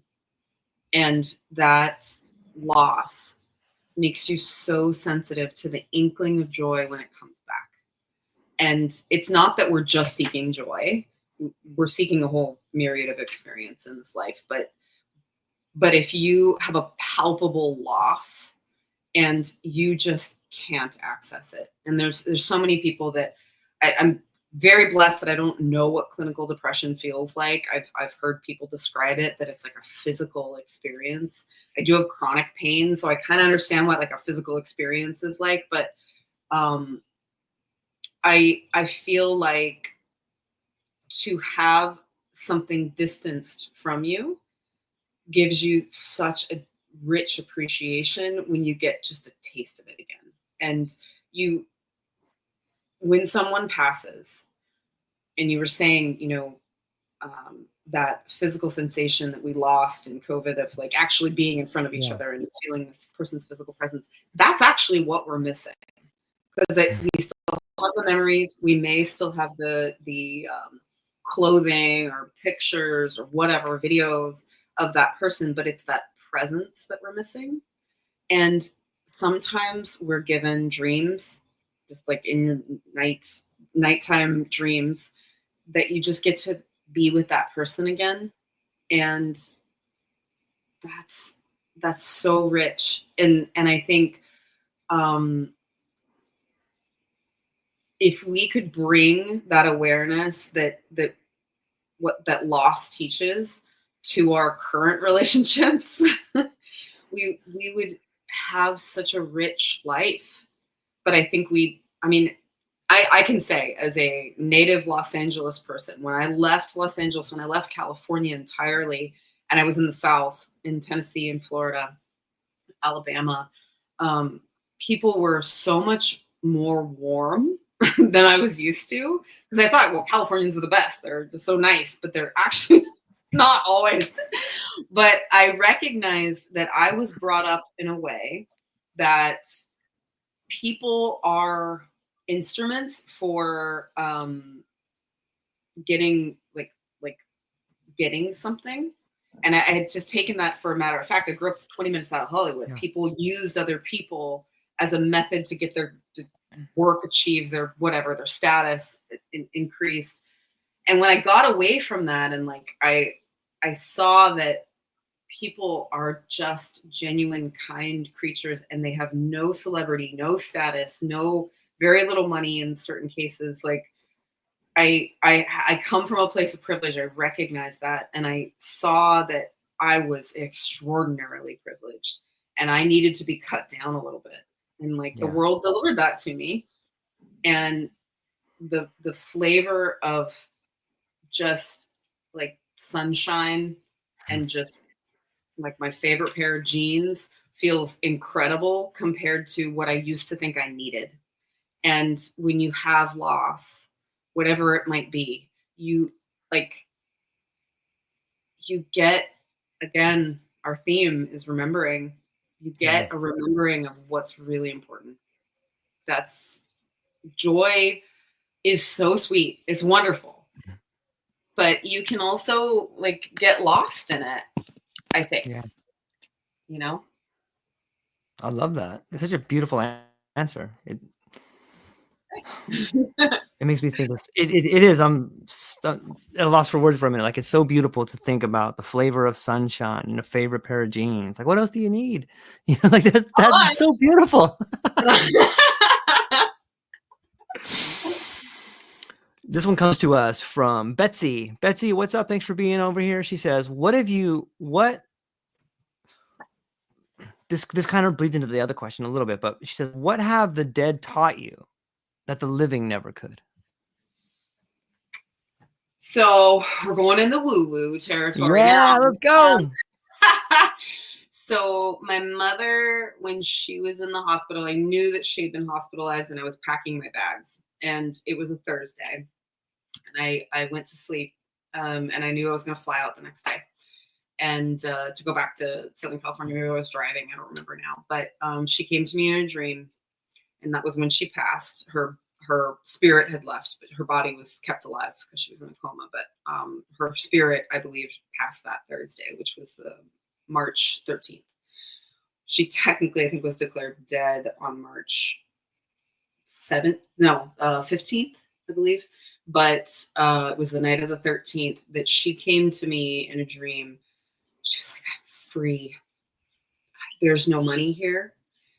My mother and father had a very difficult relationship. She said, your father's not here. I am free. And she did this beautiful dance move, which is called a barrel turn. And she never danced. She danced before I was born, and I didn't know about it until after I graduated from college with a degree in dance and psychology. She's like, oh yeah, I used to like dance. And I was like, how is this just coming up? Your daughter has been in school for this. She used to do ballroom dancing. and she's a beautiful woman. And her brother told me, she said, your mother's dance card was always full because everybody wanted to dance with your mother. And she had this, it was her spirit that came to me and said, don't worry. Don't worry. None of it is worth it.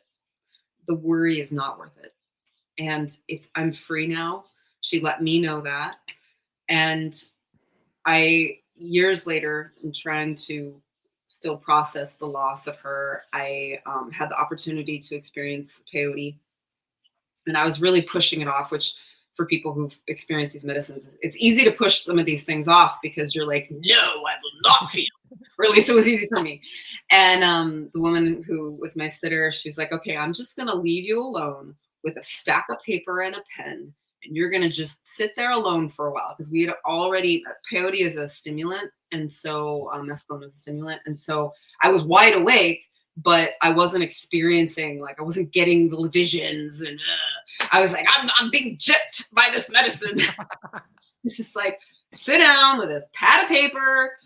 It's just, I'm leaving you alone for the evening, because it was like 10 o'clock at night or something, but I'm still wired. And so I start writing, and it is not my words, it's my grandfather. And he's like, I have been waiting to speak. And I am just flipping through pages and pages and pages and pages. And he wouldn't let me sleep. He was like, you have no idea how amazing life is. I'm going to tell you everything. And then at one point he said, this is so fun playing your grandfather. And I was like, sorry, what? You know, I realized, who am I talking to then?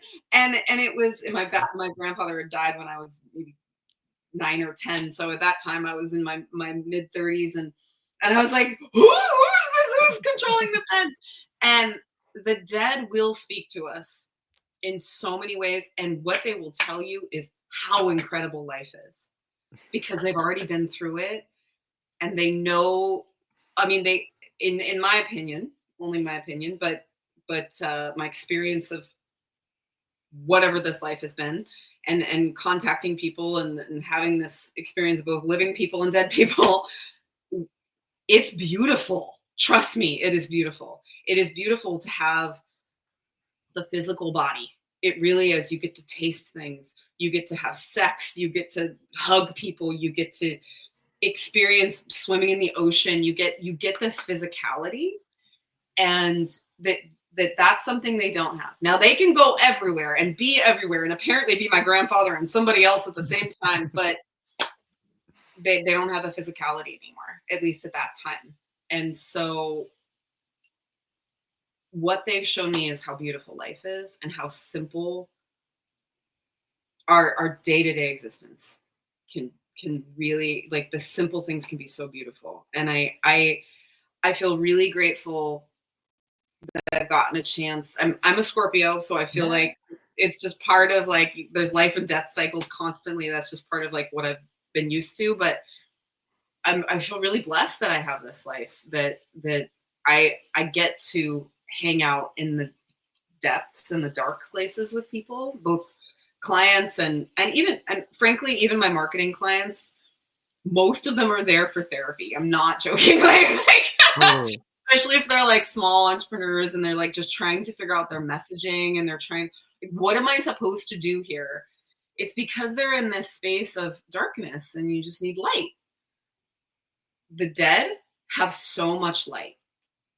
They really, really do, because that's kind of all they are. And we think of death as this, like, skeleton, or, you know, like, the absence of life. They just have nothing blocking it anymore. And I mean, I don't know how to tell people how to experience their passed away loved ones. That's not something I, like, have ever figured out how to do. It just is for me. Like, my father came to me right as he was passing on too, and he just said, can I go now? I was like, yes, you can.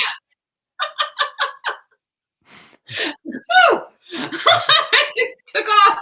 He did say, I tried really hard. And I was like, I know you did. He's like, okay, I'm out. But, like, I don't know how to tell people how to experience it, but I can say, if you listen, you can. I think I do. I think it's just remembering how to do it. It's so beautiful.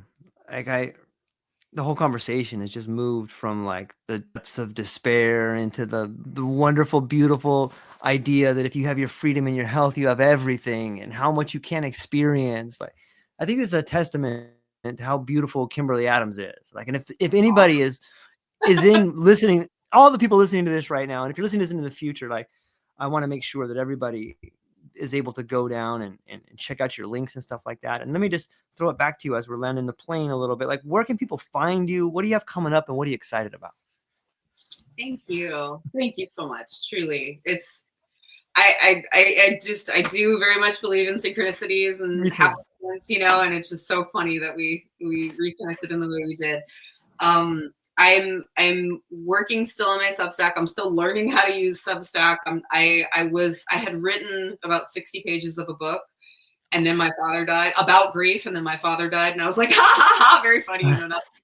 And so I scrapped the whole book and I discovered Substack. And so it's kind of the way for me to express the things as I learn them and get feedback, because it's not a linear book that I feel like I can put together right now. And it also feels like I have too many like videos and audio recordings of people that have shared things that I want to share with other people, that like, it just seems like a good spot. So I think it's Katie Adams .substack. I think I'll share that link.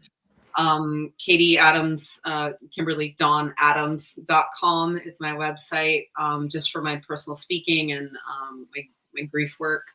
I'm a marketing strategist, so I work primarily with psychedelic clients, but I also work with kind of emerging markets, and you can find me at lytmarketing.co. hello@katieadams.com. You can just email me and say howdy.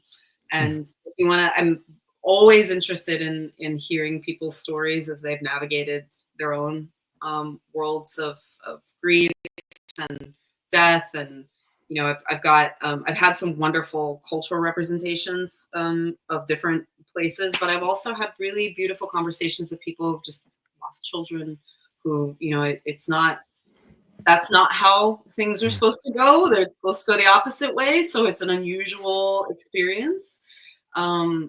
But also just people who face death themselves, near-death experiences. The woman who I sat with ayahuasca and peyote and mushrooms, she drowned when she was 10, and her father passed, but she was revived and she had a near-death experience.